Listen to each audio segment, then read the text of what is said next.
So welcome back to our Berlin Demography Days. I'm very glad to serve now as the moderator for the next two sessions. My name is Daniela and I work for Population Europe.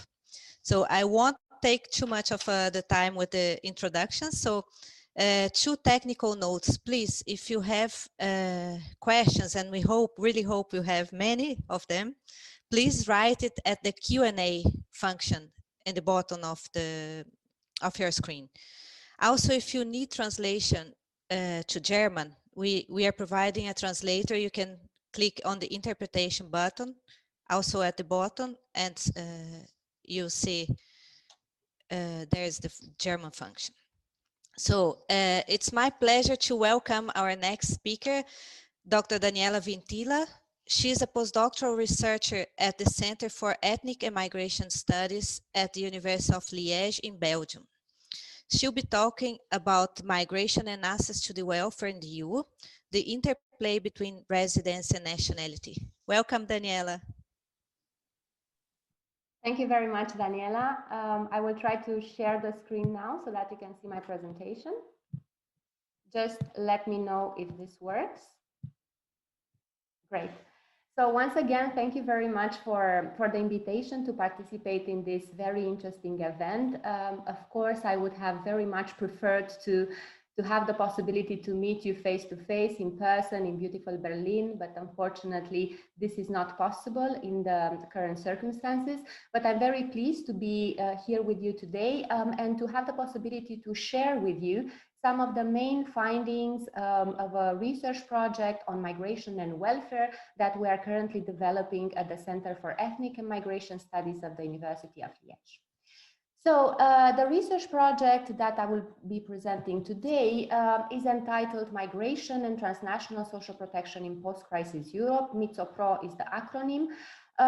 This is a 5-year project. It's still an ongoing project, and it is financed by the European Research Council. So basically, in this study, we are trying to see what type of access do migrants actually have to welfare rights across the EU. And in particular, we are interested to see what kind of welfare benefits can immigrants who reside across EU countries access from their countries of residence, but we also want to see what kind of welfare entitlements can EU citizens who decide to move away abroad from their country of nationality can still access from the later. And before I show you some of the findings that we have so far, I just wanted to say a few words about why is it important to discuss this link between migration and welfare in the European Union today. Of course, there are many reasons for that, but I will try to briefly highlight only some of them. So to begin with, we know that immigration has been increasing across the EU, but we also know that there are still many migrants who live in a vulnerable situation. So in here, for instance, we have the Eurostat data showing us the percentage of people considered to be at risk of poverty and social exclusion across the EU, across all EU member states. And in here, we have the breakdown by citizenship. So basically in blue, in the blue columns, we see the situation for national citizens of EU member states. Then in green, we have the situation for EU foreigners, for mobile EU citizens. These are EU citizens who move from one EU member state to another. And then in red, we have the situation for third country nationals, meaning non-EU migrants, non-EU foreigners who reside across the EU. So the general picture that we can get from this graph is that across the EU, the share of foreigners who are considered to be at risk of poverty and social exclusion remains at very high levels. And we also see that in many EU member states, the percentage of third country nationals, in particular non-EU migrants, who are considered to be in a situation of risk is also much higher when compared to the national citizens of EU member states.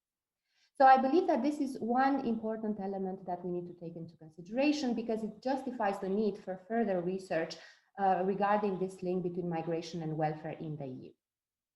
Now, the second element, and this is something that Professor Kluser also mentioned in her earlier presentation, has to do with the fact that in recent years in Europe, we have witnessed, of course, an increasing politicization of this link between migration and welfare. So many of you have heard already this argument in political debates that migrants may represent a burden for the welfare systems of their countries of residence. And we have also seen that in several member states, this negative framing of migration in political debates has also been coupled with rather negative public attitudes towards migrants' access to welfare. And regarding this particular point in here, for instance, we have some data from the European Social Survey. And we see that in 2016, for instance, around 40% of Europeans, the ones that participated in this survey, consider that immigrants should obtain access to social rights only after they have worked and paid taxes for at least a year. And then we have around 30% of respondents that consider that this should be done only after migrants naturalize, meaning after they become national citizens of their countries of residence. So in the MiTSoPro project, we have basically departed from this empirical evidence, and we try to see what kind of access to different types of welfare benefits do migrants actually have across Europe. And in particular, we look at national legislations of EU member states in order to see what type of eligibility conditions are required for migrants in order to access these different types of social rights. And in our project, we have systematically looked into migrants' access to 5 core policy areas in the field of social protection. So as you can see in here, we have examined their access to healthcare, including both benefits in kind, such as hospitalization, medical treatment, etc., as well as cash benefits in case of sickness. We have also looked at unemployment benefits, both as unemployment insurance and unemployment assistance. We have also analyzed their access to old age pensions, both in the contributory and non-contributory dimension. And in the project, we also analyzed family benefits, including maternity, paternity, parental, and child benefits, as well as migrants' access to social assistance, or in other words, guaranteed minimum resources. So we have tried to look into the details, into the eligibility conditions under which individuals can get access to these different types of welfare entitlements. Some of them are contributory, some of them are non-contributory. And when I'm talking about migrants, we have looked at 2 different types of individuals who find themselves in a situation of international mobility, of course. So the first group is represented by the non-national residents. These are the foreigners who reside across EU member states. And on the other hand, we have also looked at non-resident nationals, meaning EU citizens who decide to leave their EU country of nationality in order to settle elsewhere.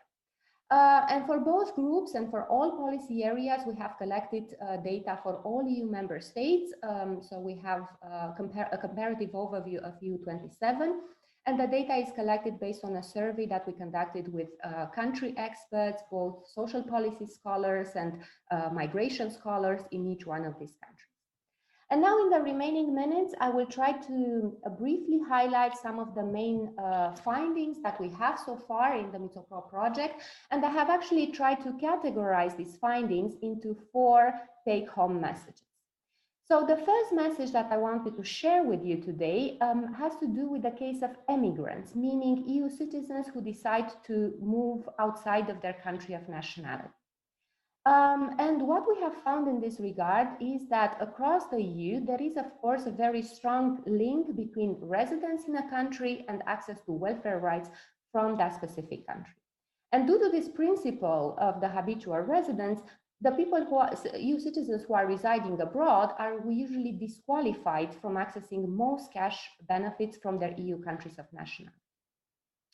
Of course, claimants can still receive different types of welfare benefits when they decide to go abroad for a very short period of time, for instance, for the purposes of receiving medical treatment abroad or for holidays, for instance. But on a general basis, once a new citizen decides to leave his or her country of nationality, they are no longer entitled to access cash benefits from these countries. And in here, in this map, I just put one of our extreme examples, if you wish, which is the case of guaranteed minimum resources or social assistance. As you can see, the whole map of European Union is colored in red, meaning that currently there is no EU member state that allows its nationals residing abroad to continue to access social assistance from their country of nationality.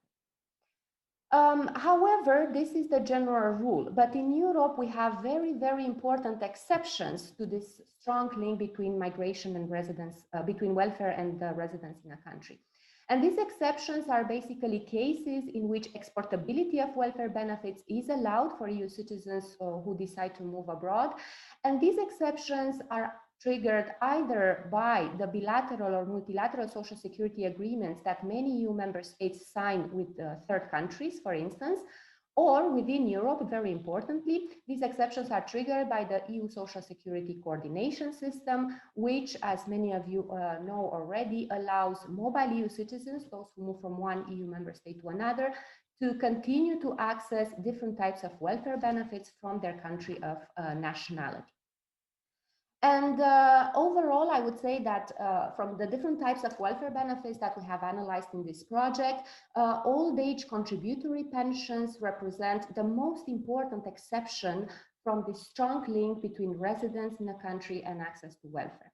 So as you can see in this map, these type of contributory pensions are generally exportable worldwide for EU citizens who decide to move abroad. And there are nevertheless some EU member states that allows for the exportability of these pensions only for their citizens who reside in another EU member state or those who move to other countries from the European Economic Area.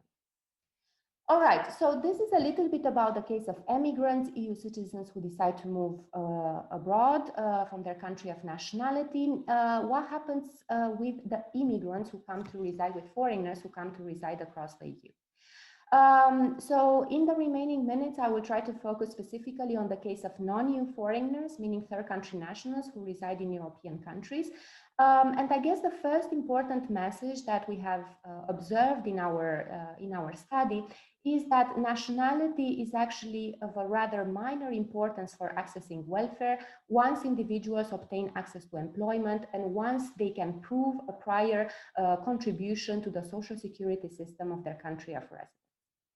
And this applies particularly in the area of accessing contributory benefits. So contributory benefits are generally open to all claimants on equal grounds, regardless of their nationality.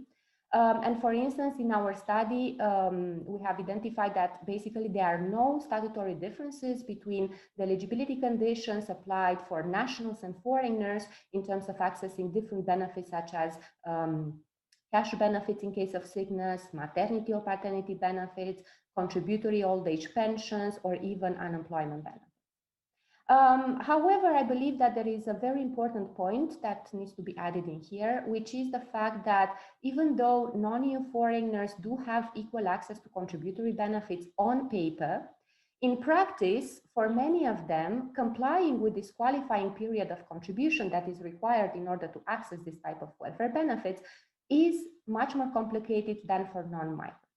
And this is so because of different factors, because non-EU migrants in generally face more vulnerability in the labor market, the fact that many of them still face discrimination in terms of finding a job or keeping a job, the fact that some of them still face problems with the recognition of their qualifications obtained from the country of origin, or the fact that, for instance, in several EU member states, obtaining a valid work permit, which is of course a precondition for accessing a job, for finding employment, requires following quite a difficult bureaucratic procedure. So all these elements in practice may still hinder the access of non-EU foreigners to contributory benefits, even though when on paper they do benefit from equal access.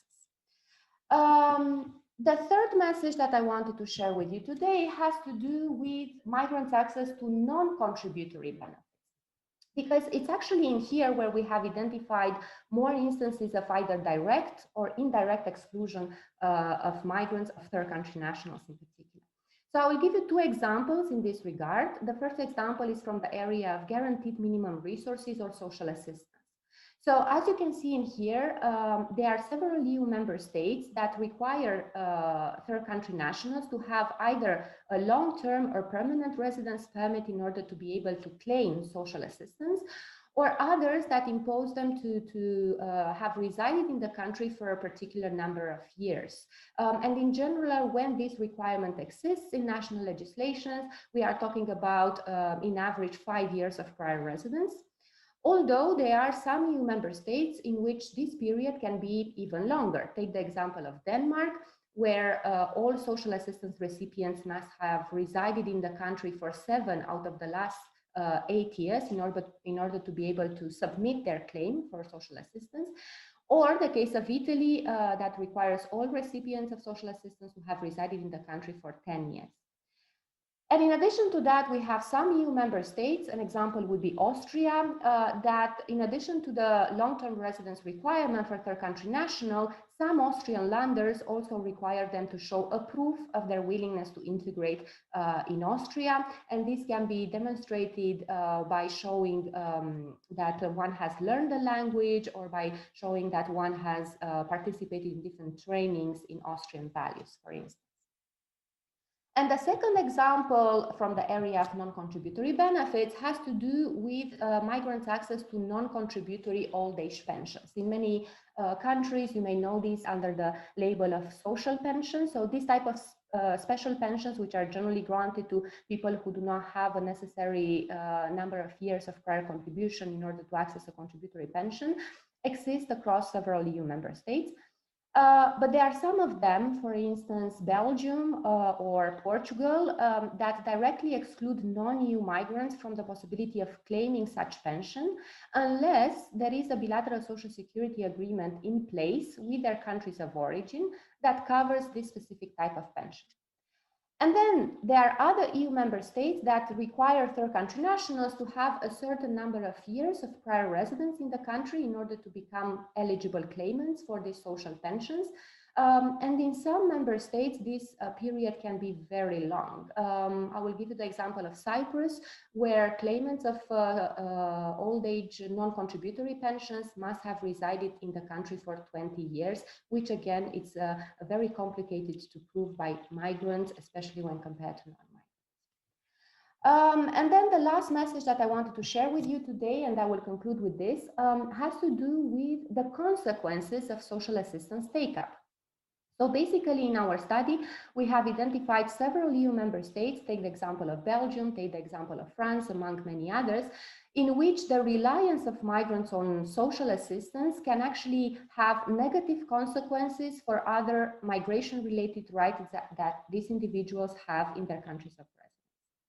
To give you an example, it can negatively affect the renewal of their residence permits. It can negatively affect their applications for family reunification, or it can negatively affect their applications for naturalization, for citizenship acquisition. And why is this the case? Basically, because all these different types of application requires one to prove that he or she has a stable income, that he or she is economically self-sufficient.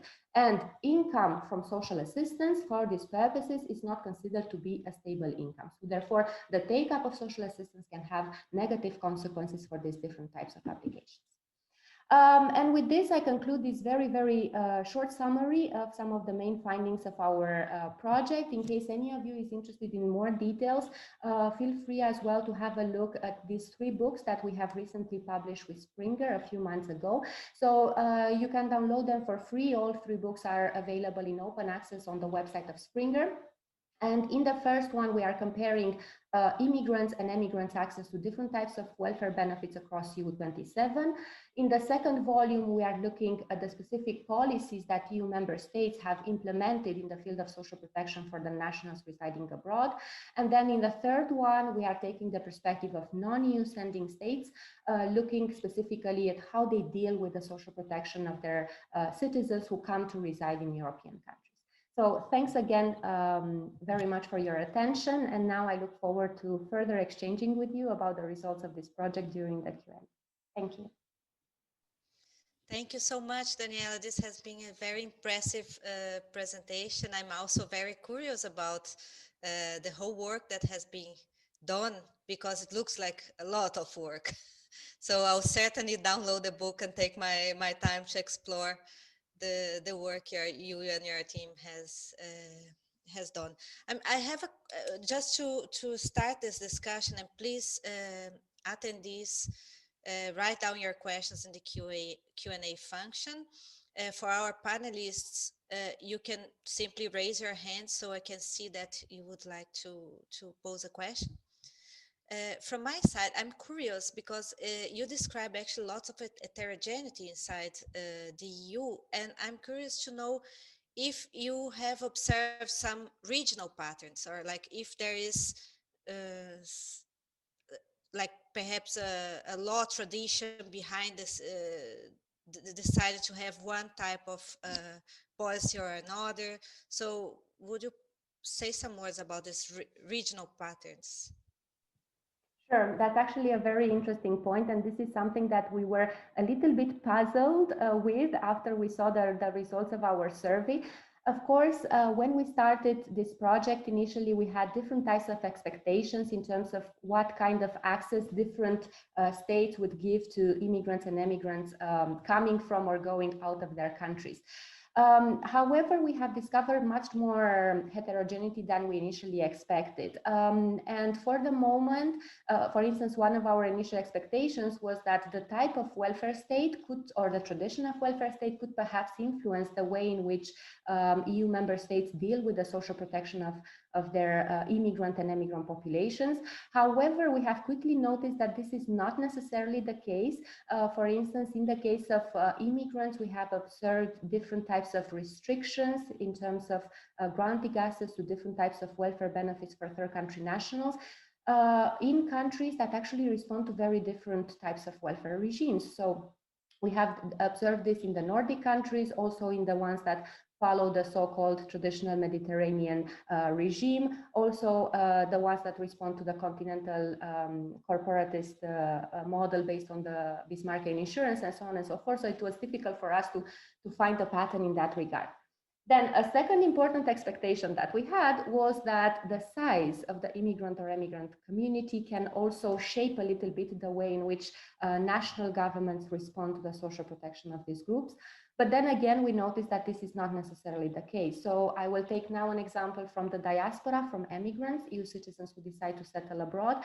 So in here, we have identified some countries that implement more proactive, let's say, policies for the social protection of their non-resident populations, but which may not necessarily have a very sizable diaspora abroad, or their diaspora is not a long-standing diaspora considering the history of emigration waves. And on the contrary, other countries, for instance, that do have very sizable diasporas and have witnessed strong emigration for many, many years now, starting from World War II, they have still not implemented by now quite proactive stances to ensure the access of these individuals to different types of welfare rights.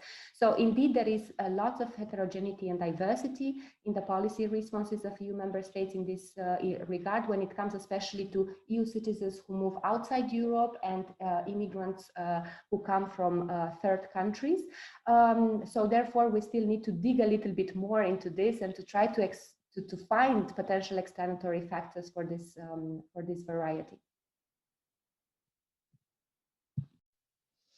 Thank you so much. I don't see questions coming, so I'll take the opportunity to ask more. Please ask your questions if you have some. Oh, here I see Nico wants to ask a question, so go ahead. Hi, Daniela. Yes, I would like to chime in. And as a better follow-up of your question, it was a very nice presentation, but showing indeed the large diversity of the policies all over the place. I was interested in the historical perspective. Do you see, when you look at your policy data, a trend in which direction these policies are generally heading? Are they heading, for instance, to become more inclusive, more inviting, or are they heading in the direction of becoming more exclusive? Would that be one of your key messages that I have missed? Thank you. Yes, actually, it was intentional, the fact that I didn't want to include any specific message in this regard from the historical perspective, precisely because the data that we have collected is recent data. So basically, the survey that we conducted had to do with the policies in place in 2018 and 2019. So it's difficult for us at this stage to trace any longitudinal patterns. However, in the books, for instance, the different country experts have engaged in a more historical discussion of how the social protection of immigrants and emigrants evolved in different countries. We have, from what I can say from this case studies, we have different patterns depending on the group that we are looking at.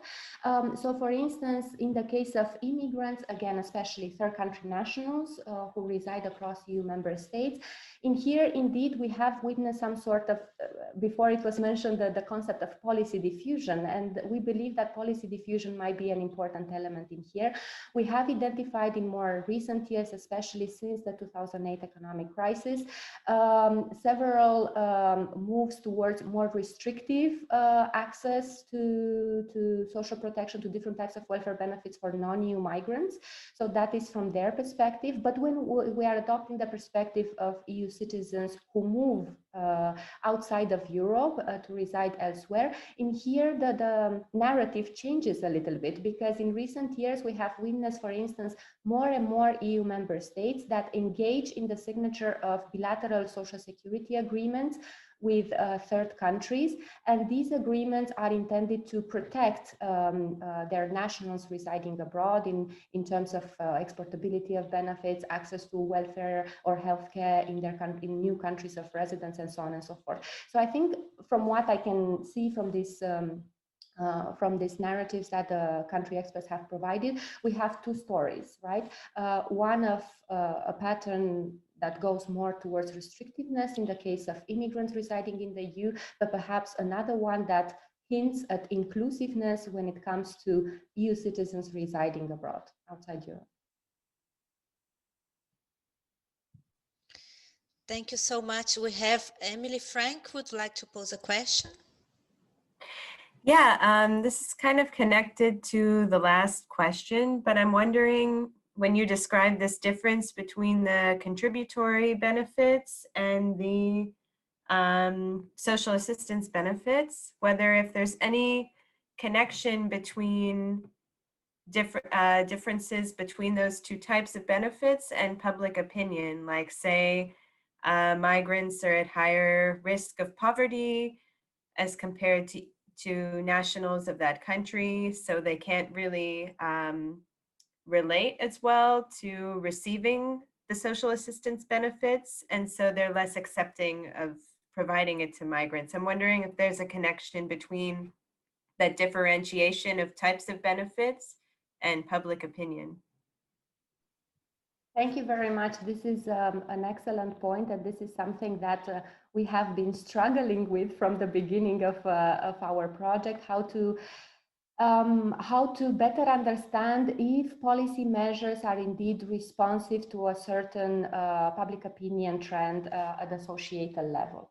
But again, there is a lot of variation in the data that we have collected from the country experts.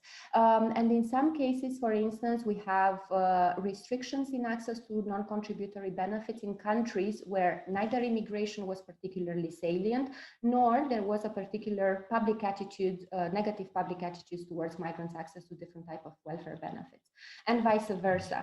So at this stage, it's difficult to actually say that across the EU, support or opposition to migration might influence the type of policies that are adopted, either in the field of contributory pensions or in the field of non-contributory pensions.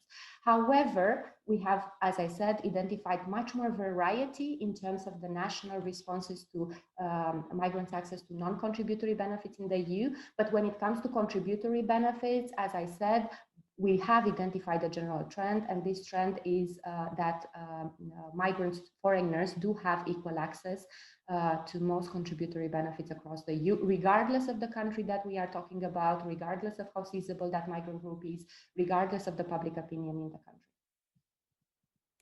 Thank you so much.